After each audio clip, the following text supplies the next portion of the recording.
Querido diácono Felipe, filhos e irmãos em Cristo, este é o 17º domingo do tempo comum. Neste ano litúrgico nós estamos a acompanhar o Evangelho de Mateus. Mateus, já tenho falado alguns domingos, é um evangelista singular, porque divide o seu evangelho em sermões ou discursos que Jesus faz. São 5 discursos ao longo de todo o evangelho, e nós vamos acompanhar durante todo o ano litúrgico, aos domingos, os 5 discursos. E nós já estamos no 3º discurso, e este é o 3º domingo consecutivo que nós estamos no chamado discurso das parábolas. Jesus, ele reúne a multidão, seus discípulos e também os apóstolos na praia. Ele se coloca sentado numa barca e ele conta aos discípulos diversas parábolas.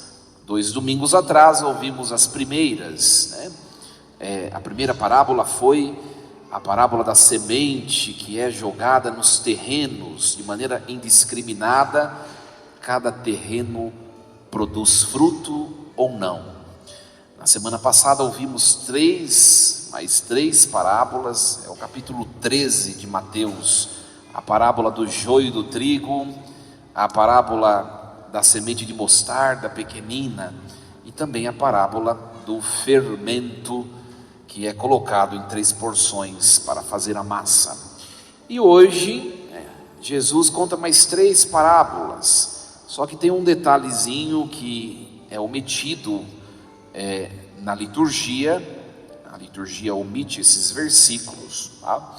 Nós vemos no domingo passado que Jesus ele vai para casa, e em casa ele explica para somente os discípulos, os 12, a parábola do joio e do trigo, e aí ele conta mais essas 3. Então agora Jesus não está mais com a multidão e com os demais discípulos, agora ele está somente com os 12. Por isso que essas parábolas, elas supõem uma maior intimidade com Jesus. Os 12 apóstolos são aqueles que por primeiro devem ser íntimos de Jesus. Se nós pegarmos esse capítulo 13, o discurso das parábolas, sempre vai comparar alguma situação da vida com o reino dos céus. O objetivo nesse sermão é mostrar que depois dessa vida nós estamos destinados a viver nos céus. Então as parábolas mostram o que é o céu e quais são as exigências para entrarmos e estarmos lá depois dessa vida. E agora ele fala para aqueles que são íntimos. Vamos entender cada uma dessas parábolas. Hoje ouvimos essas 3, e essas 3 parábolas de hoje constituem como que um caminho espiritual. Olha só, está falando de um tal tesouro. Um tesouro, primeiro você o encontra, mas o fato de encontrá-lo não significa que você tem esse tesouro como propriedade sua. Depois de encontrá-lo, é preciso que você invista tudo que você tem para poder comprá-lo. Então, o primeiro movimento é encontrar, o segundo é comprar. Agora você já possui, detém o tesouro, porque você vendeu tudo o que tinha para comprá-lo, mas ainda não está tudo resolvido. Cada tipo de propriedade que nós temos traz junto de si as suas exigências. Por exemplo, quem é proprietário de um aras tem as suas exigências no cuidado dos animais, etc. Quem é proprietário de uma chácara, onde tem uma fazenda que tem a piscina, precisa o cuidado. Cada propriedade tem as suas exigências, nada prescinde de esforço, não é? E também para esse tesouro que é encontrado e comprado, ele tem as suas exigências. Vem a 3ª parábola, que é a parábola dos peixes e da rede. é preciso para manter esse tesouro que algumas coisas sejam jogadas fora, deixadas de lado, para que esse tesouro possa ser bem guardado, não é? Então, nós vemos esses três movimentos: encontrar, comprar e discernir, separar. Muito bem, vamos entender cada uma dessas parábolas. A primeira: o reino dos céus é como um tesouro que está escondido no campo. Um homem o encontra e o mantém escondido. Cheio de alegria, ele vai, vende todos os seus bens e compra aquele campo. Olha só, primeira coisa, o texto sugere que esse homem, ele não foi de maneira deliberada ou pontual naquele campo, porque previamente já sabia que lá tinha um tesouro. Ele encontra, sugere aqui, vamos dizer assim, o acaso, não é? Nós iríamos à sorte, ou nós iríamos à providência de Deus.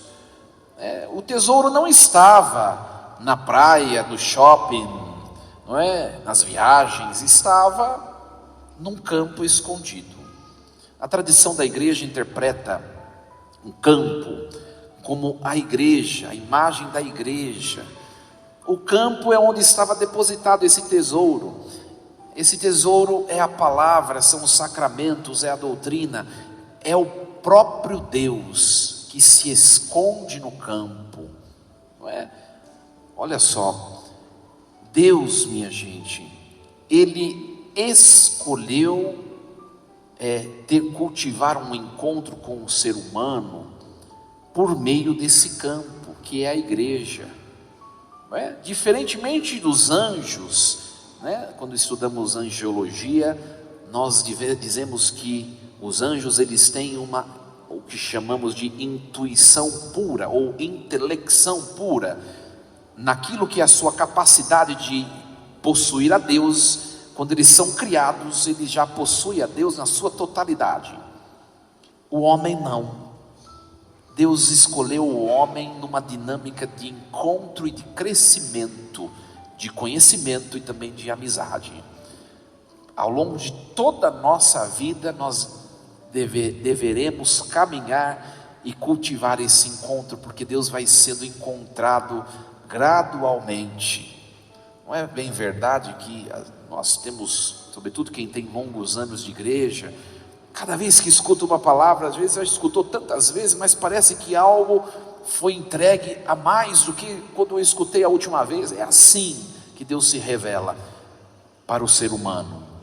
Não podia ser diferente, né? Não podia ser de maneira, com intuição, intelecção pura como os anjos. Poderia, mas Deus não quis. Não poderia ser sem a igreja.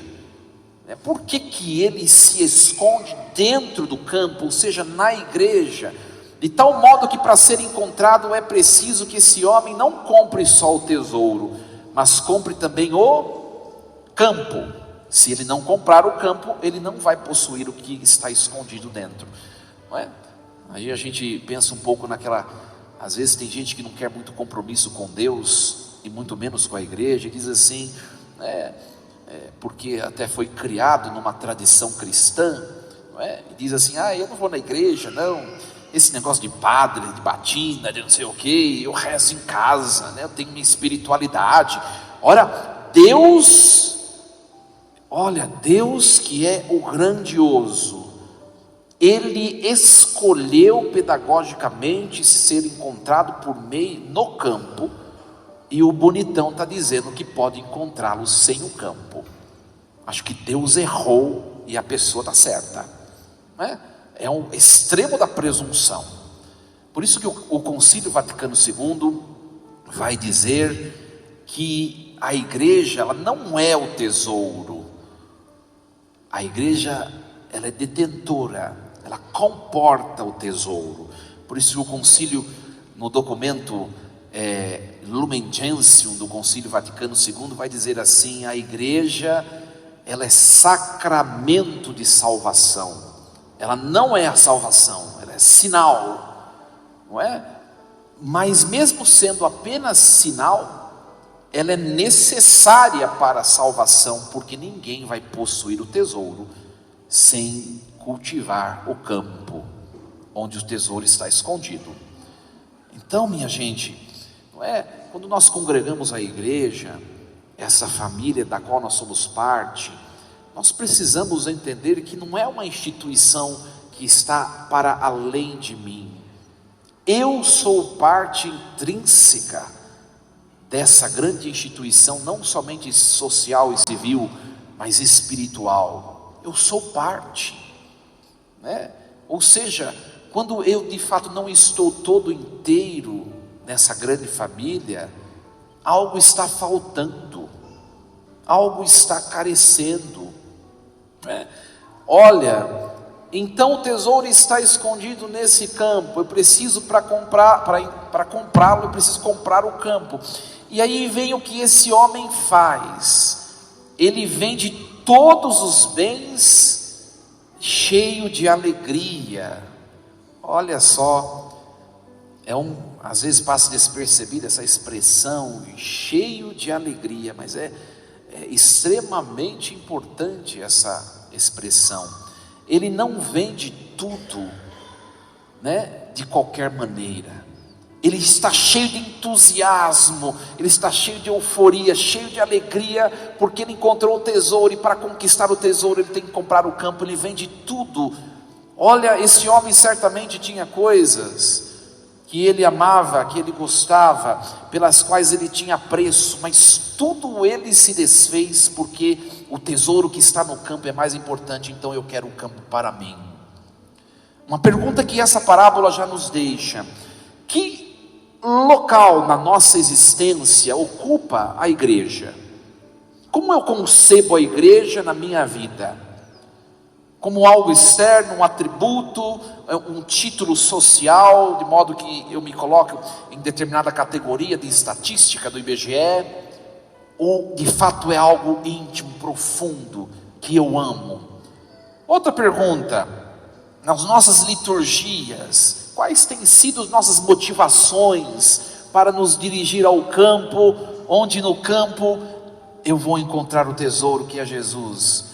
Hoje, por exemplo, qual foi a motivação para estarmos todos aqui? O cumprimento mero de um preceito que vai me deixar a consciência tranquila, e agora eu estou abençoado, eu vou para o meu dia a dia? Ou estou aqui porque eu tenho Jesus como tesouro, eu preciso de Jesus, eu amo a Jesus, eu amo a igreja, de tal modo que se lá eu não estiver, parece que tira um pedaço de mim. Qual tem sido o meu relacionamento com a religião? A igreja não precisa mais de fiéis superficiais, né? Nós vemos nos dados do IBGE o catolicismo diminuindo e o protestantismo aumentando. Na verdade, minha gente, não mudou muita coisa.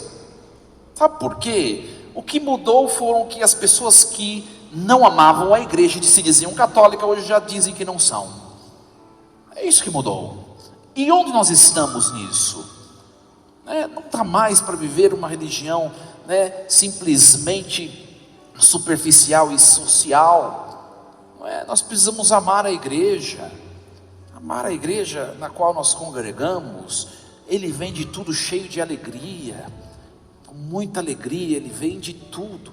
Esse tudo, todos os bens, diz respeito, às coisas que nós temos por mais importante na nossa vida, de tal modo que eu não negocio, É claro que vem para a nossa reflexão aqui os mandamentos básicos da igreja, e tem cristãos que não conseguem cumprir o que é básico. O que é básico?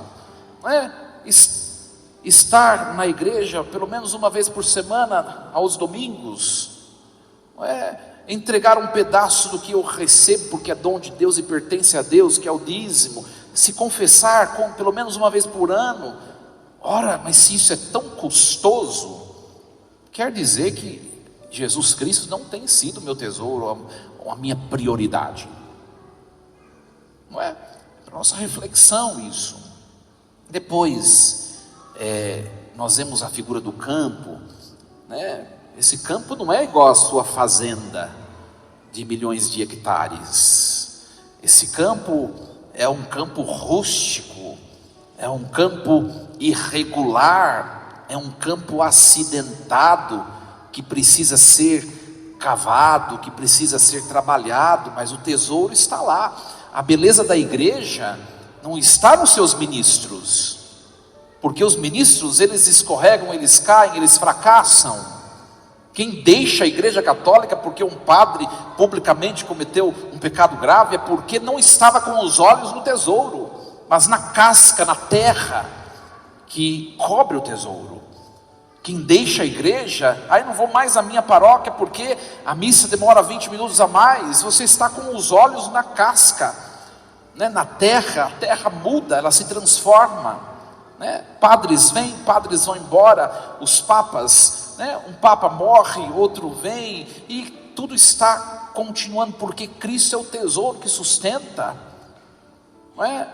Uma teologia aqui, outro modo de enxergar a teologia, todo mundo passa. O que tem sido de fato o meu foco na vivência da prática religiosa? Não é?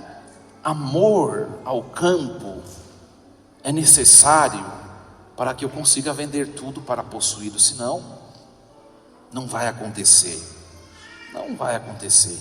O tesouro, para ser resgatado do campo, exige esforço, a pá, né? Os instrumentos de cavação até chegar nele.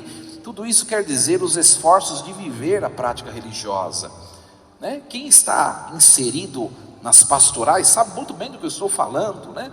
Quem começa na igreja, né? Eu comecei na igreja, achei tudo tão bonito, né? E aí entra numa pastoral, não vai demorar muito tempo, vai se deparar com a fragilidade das pessoas, que é a rusticidade da terra. O tesouro está mais embaixo, fica firme, não é? E quantas vezes nós desanimamos de obter o tesouro escondido por causa da terra e do campo que está sobre ele? Para nós refletirmos isso, né? A palavra de Deus, gente, ela não é fast food. A igreja também assim não é, onde eu chego lá e a comida está prontinha, numa embalagem atraente para que eu possa saborear. Não é assim, não é? Pelo contrário, é como a cozinha, uma bancada de um chefe, onde tudo artesanalmente vai ter de ser construído, e o prato fica muito mais saboroso, embora mais demorado. É assim a igreja, não é? Se o campo tem espinhos, a gente tira os espinhos, não é? Se a terra está dura, está muito concisa, nós quebramos a terra, afofamos a terra. O importante é chegarmos até o tesouro. Isso tem acontecido, né? É só nós olharmos as nossas liturgias, né? Quando você vem à igreja, no mínimo aos domingos e festas de guarda, esse encontro seu com o transcendente acontece, né? Dá uma olhada na terra que está do seu lado aí, ó. Pode ser bem dura, pode ser fofinha. Talvez muitas coisas nos atrapalhem de chegar no tesouro. Os nossos pensamentos que divagam, né? As nossas ansiedades, o que vem depois, o que vem ao longo dos dias. Não, é um momento tão nobre de fortalecimento da alma que nós vivemos. Nada pode nos tirar do nosso objetivo, que é sermos detentores. Cada domingo que nós vimos a igreja, nós carregamos, reabastecemos a nossa alma com esse tesouro que recebemos. Ao longo dos nossos dias, as pancadas da rotina, das preocupações, talvez vão nos fazendo esmorecer, mas quando estamos aqui é preciso que o nosso único desejo seja possuir aquele que é o único a nos salvar, que é Jesus Cristo. Olha, depois vem a segunda parábola. Calma que faltam só duas, viu? A segunda parábola é parecida, né? É a da pérola, mas tem uma diferença. Agora, o protagonista não é alguém que teve um encontro ao acaso, né? A primeira parábola fala do encontro ao acaso, é das pessoas que de fato, convida a outra pessoa, vamos lá na missa, a pessoa nunca veio na missa, vem, e de repente ela tem aquele impacto, encontro com o Senhor. É a primeira parábola. A segunda parábola é para aqueles que já têm uma caminhada. De fato, esse comprador de pérolas, ele é um homem experiente, ele entende de pérolas, é um especialista, e ele investiga onde está. Quando ele encontra, ele já sabe que é pérola, e aí sim ele vende tudo o que tem para comprar a pérola, né? Supõe-se que sejamos nós, essa segunda parábola, que já temos a certeza de que sem Deus nada prospera, que já temos a certeza de que depois dessa vida, se nós não caminharmos com Deus já depois dessa vida, nós não temos a garantia do céu, né? Esse comprador somos nós, né, que já conhece que é pérola, mas talvez, diferente da parábola, nós ainda não tenhamos dado tudo para possuí-la. Tem muita gente, olha gente, o tempo todo nós somos colocados em provas. Deus, a sua vontade, os seus mandamentos, ou o mundo, as nossas intuições, não é? E o tempo todo nós temos de escolher. Esse vender tudo significa agir, pensar e encarar a vida como Deus. Talvez isso ainda não esteja acontecendo, não é? Mas hoje nós ouvimos a segunda leitura da carta de São Paulo aos Romanos, né? Quem de fato já sabe que é pérola e que precisa vender tudo para possuí-la, é para esses que Paulo fala na segunda leitura. Nós sabemos já que tudo contribui para o bem dos que amam a Deus. Eu posso estar passando pelas maiores tribulações, mas eu estou firme na fé, na vida de oração e na igreja, porque eu sei que até mesmo os caminhos sombrios, os acontecimentos imprevistos da vida, está contribuindo para o meu bem, porque Deus não me larga, Deus não me abandona. É este que é o comprador de pérolas. O Catecismo da Igreja Católica, no parágrafo 546, vai interpretar essa parábola e dizer que Jesus convida a todos para entrar no seu reino, não é? Mas para isso é necessário uma opção radical. Vão ter coisas que eu vou ter que deixar de lado, que eu vou ter que escolher, e escolher por Deus, abandonar para ficar com o reino. E aqui não diz respeito a bens materiais, não, minha gente, tudo é dom de Deus. Os nossos bens, as nossas posses, os afetos, os prazeres da vida, tudo foi criado por Deus e é bom. A questão aqui é, algumas coisas vão tentar se colocar dentro do nosso coração no centro, e eu vou ter de locomovê-las para a direita ou a esquerda, porque no centro é Deus.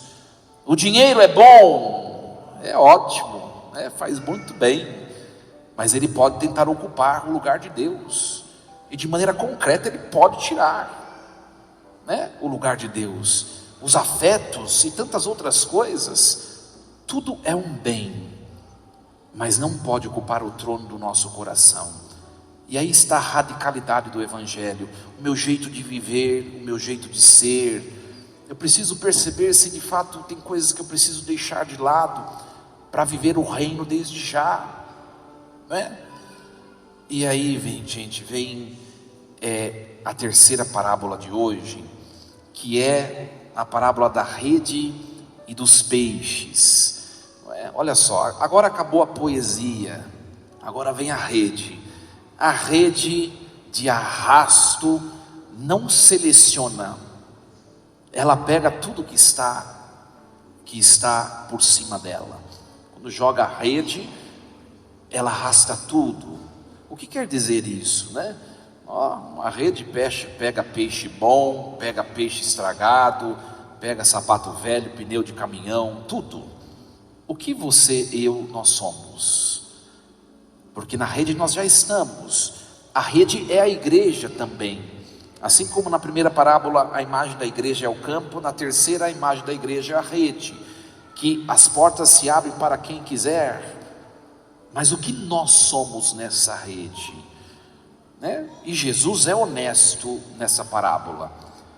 A rede acolhe a todos, mas haverá um momento em que o que nela estiver será separado, e só será aproveitado os peixes bons. Olha só, nós cantamos no Salmo hoje: como eu amo, Senhor, a vossa lei, a vossa palavra.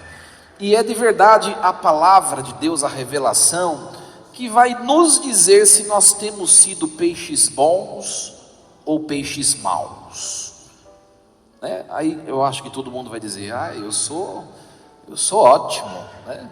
Sou um robalo, né? Robalo, né?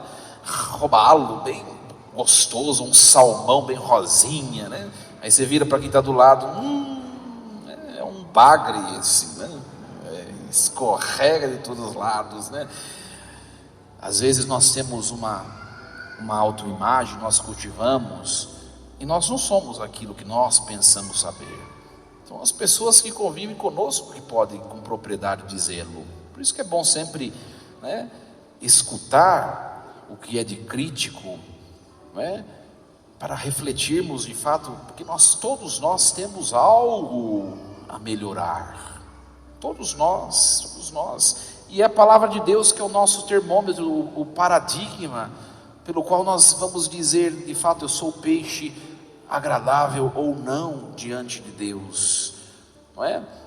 São João Crisóstomo, mais uma vez, e a terceira semana que eu o menciono, porque ele faz a homilia de todo o discurso das parábolas, e ele vai dizer assim: a rede não faz distinção de peixes bons ou ruins, mas a pregação do Evangelho, que é dirigida a todos, ela já começa a separar o que é bom ou não.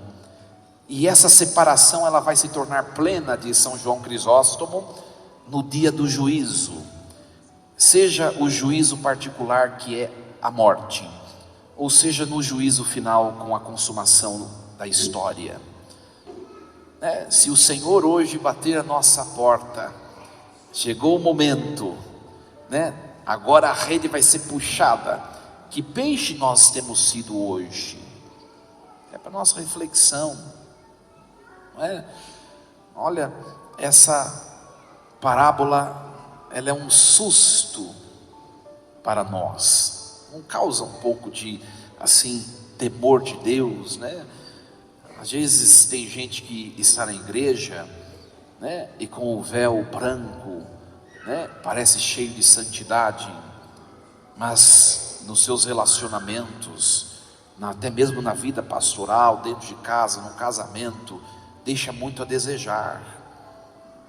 Tudo isso está sendo pego pela rede, mas haverá uma separação, né? Diz o Evangelho que os anjos no fim dos tempos vão jogar os peixes maus na fornalha de fogo. Então, minha gente, que nós nos esforcemos desde já a sermos peixes bons segundo o coração de Deus. E sabe como isso acontece? Quando nós temos o dom da sabedoria. É a última parte, que é a primeira leitura de hoje, não é? Nós sabemos que o povo de Israel era um povo nômade, patriarcal. Quando o povo se instala e chega na terra prometida, dali a pouco o povo vai desejar se tornar monarquia, porque não estava dando certo sem um governo, sem um líder. E o primeiro rei foi Saul. Depois de Saul vem Davi, e em Davi Deus promete que a descendência dos reis, ela se tornaria indestrutível. Para alguma coisa não ser destruída, ela tem que ser o quê? Forte, né? Vigorosa. E Davi assim o foi, desde antes de ser escolhido, né? Embora de aparência frágil, um homem ruivinho, de olhos claros, lindo, como diz o texto do livro dos Reis. mas foi um homem que mostrou a sua força de dentro, e ele fez tudo conforme o agrado de Deus. Só que não ficou para semente. Depois dele, a promessa de Deus precisaria continuar se cumprindo. E aí o seu filho Salomão, que vai ocupar o trono, aí entra a leitura de hoje, no capítulo 3 do primeiro livro dos Reis. Salomão sabia da promessa que Deus fez, Salomão sabia como viveu o seu pai Davi, e ele fala: não vai dar certo, não vai dar certo. Olha só o que ele diz a Deus: Senhor meu Deus, tu fizeste reinar o teu servo, o papai aqui, no lugar de Davi, o meu pai, que foi um rei excelente, mas eu não passo de um adolescente que não sabe fazer nada, né? No fundo, essa frase de Salomão, ela pode sair dos lábios de todos nós, né? Por mais anos de vida que nós temos, quantas coisas na nossa vida pessoal, no nosso casamento, na nossa família, nós não conseguimos domar, nós não conseguimos fazer diferente.